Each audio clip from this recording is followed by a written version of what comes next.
প্রিয় দর্শক, আজকে আমরা আমাদের কোরআন শিক্ষার প্রথম পর্ব নিয়ে হাজির হয়েছি। আমরা আমাদের কোরআন শিক্ষা কোর্সে যে বিষয়গুলো আমরা আপনাদের জন্য নিয়ে আসি, আপনারা এগুলো আত্মস্থ করার জন্য মনোযোগ সহকারে আমাদের কোর্সটি করে নেবেন এবং আমাদের যে লেসনগুলো আমরা দিয়ে থাকি সেগুলো সম্পূর্ণভাবে ভালোভাবে এবং মনোযোগ দিয়ে আপনারা এগুলোকে সম্পূর্ণভাবে আয়ত্ত করার চেষ্টা করবেন এবং আমরা যেভাবে বলি সেইভাবে আপনারা এগুলো মেনে নেওয়ার চেষ্টা করবেন বা এগুলো ওইভাবে আপনারা পড়ার চেষ্টা করবেন। ওকে, তাহলে শুরু করা যাক। আজকে আমাদের প্রথম দিনের যেই পর্ব, তো সেটা আমরা শুরু করছি। বিসমিল্লাহির রহমানির রহিম। আমরা আজকের এই পর্বে আমরা কিন্তু মুখস্থ করব, ঠিক আছে? এগুলো আমরা মুখস্থ রাখবো। একটা জিনিস মনে রাখবেন যে আরবি হরফ সবসময় ডান দিক থেকে শুরু হয়, হ্যাঁ, আর বাংলা সবসময় বাম দিক থেকে শুরু হয়। তো আমরা কি বলছি, আমরা এখানে আরবি পড়ছি, সুতরাং এগুলো আমরা মুখস্থ করব। ওকে, দেখুন, মানে হচ্ছে যে এগুলো এইভাবে মুখস্থ করে রাখলে আমাদের জন্য সহজ হবে, বুঝতে সহজ হবে, এজন্য এগুলো আমরা মুখস্থ করব। তো আসুন এক নম্বরে আমরা মুখস্থ করি কিভাবে। আলিফ মিম ত জ, আলিফ মিম ত জ, এইভাবে আমরা মুখস্থ করব। এরপর আমরা দ্বিতীয় নম্বরে বা তা সা ফা কাফ, বা তা সা ফা কাফ, বা তা সা ফা কাফ। ওকে, এখানে দেখেন সা এর মধ্যে একটা চিহ্ন আছে, এই চিহ্ন দিয়ে একটা নোট করে দেওয়া হয়েছে। সা হরফের উচ্চারণ সাও বলা হয়ে থাকে। যাই হোক, এই বিষয়টা আমরা বাংলা থেকে কখনোই নিব না, বরং আমরা আমাদের উচ্চারণ এইভাবে করব, যেমন আমি যেভাবে করছি সেভাবে আপনাকে করতে হবে। বা তা সা ফা কাফ, সা সা সা, সায়ের হালকা বাতাস বের হবে আর হালকা জিহ্বাটা হালকা উপরের দুই দাঁতে লাগবে আর কি, ঠিক আছে? এগুলো আমরা মুখস্থ করব। প্রথমটা আলিফ মিম ত জ, দুই নম্বর বা তা সা ফা কাফ। ওকে, এবার আমরা দ্বিতীয় পেজে চলে যাচ্ছি। দেখুন, 3 নম্বরে হচ্ছে 3টি হরফ, হা খ জিম, হা খ জিম। আমি কিভাবে উচ্চারণ করছি সেটা খেয়াল করুন। হা খ জিম, হা খ জিম। এবার আসুন 4 নম্বর। 4 নম্বর হচ্ছে 5টি হরফ, রজা ওয়াউদাল জাল, রজা ওয়াউদাল জাল, রজা ওয়াউদাল জাল। এবার 5 নম্বর, 5 নম্বরের 4টি হরফ, সিন শিন সদ্দত, সিন শিন সদ্দত, সিন শিন সদ্দত। ওকে, এখানে যে জিনিসটা আপনারা খেয়াল করবেন যে একই রকমের হরফ বা একই রকম দেখা যাচ্ছে, কিন্তু এক একটা হরফ আলাদা, অর্থাৎ একটার সাথে আরেকটা মিলে অথবা সাদৃশ্যপূর্ণ হরফ একসাথে কীরকম, ওগুলোকে এক একটা পর্বে এখানে দেওয়া হয়েছে। এবার 6 নম্বর, নুন কফ লাম। দেখেন, একটু খেয়াল করেন, সম্পূর্ণ মানে সব কয়টা কি মনে হচ্ছে এক এক। তো এখানে দেখেন, এটাও গোল, এটাও গোল, এটাও গোল। এটা সমস্যা কি, এটা শুধু গোল, মাঝখানে এক নোক্তা। এটা গোল এবং গোলের আগার মানে শুরুতে একটা ছোট্ট আবার গোল মাথা আছে, আবার উপরে 2 নোক্তা। এটা কি, এটাও গোল, কিন্তু এটা একটা লম্বা একটা আলিফ আছে, এরকম। ওকে, এবার আসে 7 নম্বর। 7 নম্বরে হামজা আইন গইন, হামজা আইন গইন, হামজা আইন গইন। 8 নম্বর হা ইয়া, হা ইয়া, হা ইয়া, ঠিক আছে? ওকে, এখানে দেখেন হামজা, এখানে এক, এই তিনটা মাথা এক দেখা যায়। পার্থক্য কি, এই হামজার নিচে কোনো দাগ, বেশি একটা দাগ নেই। এখানে কি পার্থক্য, এই গোল দাগের নিচে একটু বেশি গোল করে আবার বড় একটা দাগ। এখানে কি গোল দাগ, প্রথম গোল মাথা, আবার এখানে গোল বড় একটা দাগ, আবার এখানে এক নক্তা উপরে। এই হচ্ছে পার্থক্য। আবার এখানে কি ইহা আর ইয়া, তো এগুলো যেহেতু লাস্ট, এগুলোকে একভাবে দিয়ে দেওয়া হয়েছে আর কি। এখানে দেখেন হা, এটা যখন হাটা যখন কোনো হরফে বা কোনো শব্দে আলাদা থাকে তখন সে এই প্রথম রকম থাকে হা। আর এখানে দেখেন অথবা হাটা এরকম হবে যখন সে শুরুতে অথবা মাঝখানে কোন হা আসবে, তখন এই হাটা এই অবস্থায় থাকবে। ইয়া এরকমও হয়, এরকমও হয়। ওকে, এবার আসুন এগুলো আমরা একটু পড়ে নিই।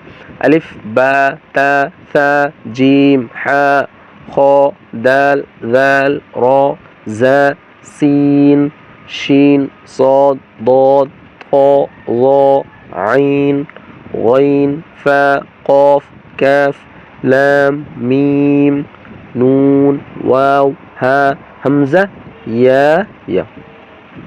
ওকে, এবার আমরা আসি এইখানে দেখেন আমাদের জন্য কিছু ইম্পর্টেন্ট কিছু বিষয় আছে, আমরা এগুলো অবশ্যই মনে রাখবো। দেখেন 10টি কায়দায় 24 হরফ এবং কায়দা ছাড়া 5 হরফ, মোট 29টি হরফ আমরা মনে রাখবো। এখানে একটু কিছু পদ্ধতি আছে আপনাকে মনে রাখার জন্য। এগুলো আপনি মনে রাখবেন কিভাবে হরফগুলো, সেই সিস্টেম এখানে বর্ণনা করা হয়েছে। দেখুন 1 নম্বর, বায়ের নকশায় 5টি হরফ। ভালোভাবে খেয়াল করবেন, বায়ের নকশায় 5টি হরফ।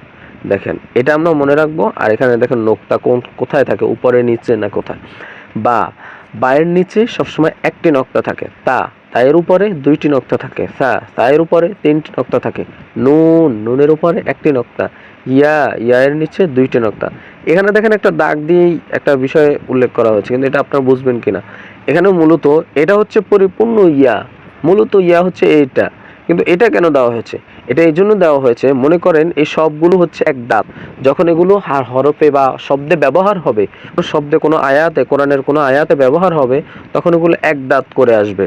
মাঝখানে শুরুতে এগুলো এক দাঁত করে আসবে। তো এক দাঁত করে আসলে এই এক দাঁতের নিচে যখন 2 নক্তা দেখবেন, তখন এটা এরকম দেখবেন। এই যে এরকম আমি যেই কার্সর দিয়ে দেখাচ্ছি, এরকম দেখবেন আর কি।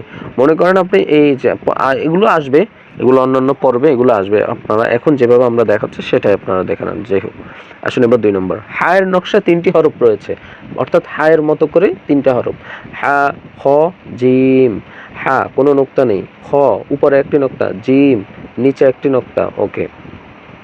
3 নম্বর, দালের নকশা আরবি হরফে 2টি হরফ আছে, কি? দাল এবং জাল। দালের মধ্যে কোনো নোক্তা নেই, জাল উপরে একটি নোক্তা। 4 নম্বর, রয়ের নকশা আরবি ভাষায় 2টি হরফ আছে, কি? র এবং জা। মনে রাখতে হবে রয়ের উপরে কোনো নোক্তা নেই বা রয়ের মধ্যে কোনো নোক্তা নেই, জায়ের উপরে একটি নোক্তা আছে। 5 নম্বর, আইনের নকশায় 2টি হরফ আছে, আইন এবং গইন। ওকে, আমরা মনে রাখবো আইন সবসময় খালি থাকে এবং গইনের উপরে এক নোক্তা থাকে। ওকে, এবার আসুন 6 নম্বর, ফায়ের মতো করে 2টা হরফ আছে, ফায়ের নকশায় 2টি হরফ। ফা উপরে একটি নোক্তা, কফ উপরে 2টি নোক্তা। 7, সদের নকশায় 2টি হরফ আছে, সদ, দদ। মনে রাখতে হবে সদ সবসময় খালি থাকে, দদের উপরে একটি নোক্তা থাকে। 8 নম্বর নকশায় আমরা দেখব ত নকশায় 2টি হরফ, অর্থাৎ ত এর মতো করে 2টি হরফ রয়েছে, ত কোনো নোক্তা নেই, দ উপরে এক নোক্তা থাকবে। ওকে, এবার আসুন এই যে লাম, লামের নকশা 2টি হরফ থাকে, লাম এবং কাফ। লামের মধ্যে কোনো কি নেই, নোক্তা নেই, কাফের মধ্যে পেঁচানো আছে, কি? এই যে দেখেন মধ্যখান পেঁচানো, কাফ। 10 নম্বর, সিনের নকশা 2টি হরফ আছে, কি? সিন এবং শিন। কি? সিনের মধ্যে কোনো কি নেই, নোক্তা নেই, শিনের উপরে 3টি নোক্তা। ওকে, এবার মনে রাখার জন্য কোনো রকম কিছু নেই। মনে করেন আপনি মনে রাখবেন বা চিনবেন, তাকে কোনো বৈশিষ্ট্য দ্বারা তাকে চিনবেন, এরকম কিচ্ছু নেই, বা তার উপর কোনো নোক্তা কিচ্ছু নেই। এরকম হরফ রয়েছে 5টা, সেটা কি? আলিফ, মিম, ওয়াও, হামজা, হা। ঠিক আছে, এবার দেখেন এখানে একটা জিনিস দেখেন, এই হাটা সবসময় শব্দের শেষে লেখা হয়, আর এই হা আলাদা করে লেখা হয়।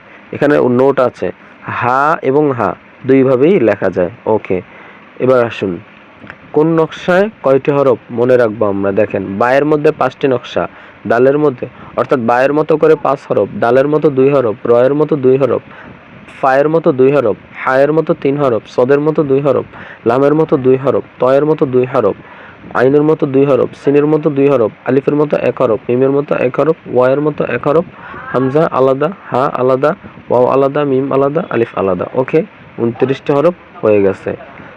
প্রিয় দর্শক, আমাদের প্রথম পর্ব এই পর্যন্তই শেষ। আপনারা অবশ্যই এখানে যে একটা বাণী রয়েছে, এগুলো আপনারা পড়ে নেবেন, অনেক ভালো হবে।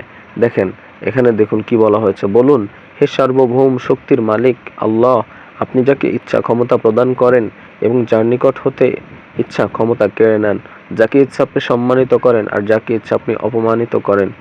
যাবতীয় কল্যাণ আপনার ওই হাতে, নিশ্চয়ই আপনি সকল বিষয় সর্বশক্তিমান। এগুলো আপনারা পড়ে নেবেন।